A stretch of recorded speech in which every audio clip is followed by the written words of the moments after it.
আসসালামু আলাইকুম, শুভ সকাল। সকালবেলা এক ঝাঁক হাঁস খাবার খেতে চলে এসেছে।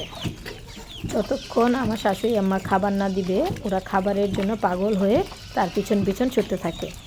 ঘরের ভিতরেও চলে আসে যদি খাবার না দেয়। ওদের খাওয়ার দৃশ্যটা এত ভালো লাগছিল, মাশাআল্লাহ। এগুলো সব আমার শাশুড়ি আম্মার হাঁস। সে পরম আদর যত্নে ওদেরকে পালে। আমরা কেউ তো বাড়িতে থাকি না, শুধু বুড়ো বুড়ি তারা দুজন বাড়িতে থাকে। তাদের সারাদিন পার হয়ে যায় হাঁস, মুরগি, ছাগল এগুলোকে নিয়ে। সকালবেলা ওদেরকে সবাইকে ছাড়ো, তারপর টাইম মতো খাবার দাও, আবার সন্ধ্যাবেলা তাদেরকে খুঁজে খুঁজে নিয়ে আসো। এই এক অন্যরকম আনন্দ। গ্রামে তাদের সময় এভাবেই কেটে যায়।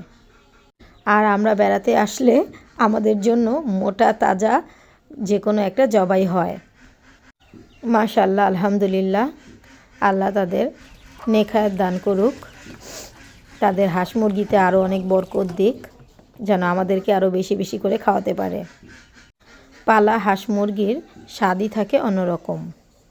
সবাইকে অনেক ধন্যবাদ, সবাই অনেক ভালো থাকবেন।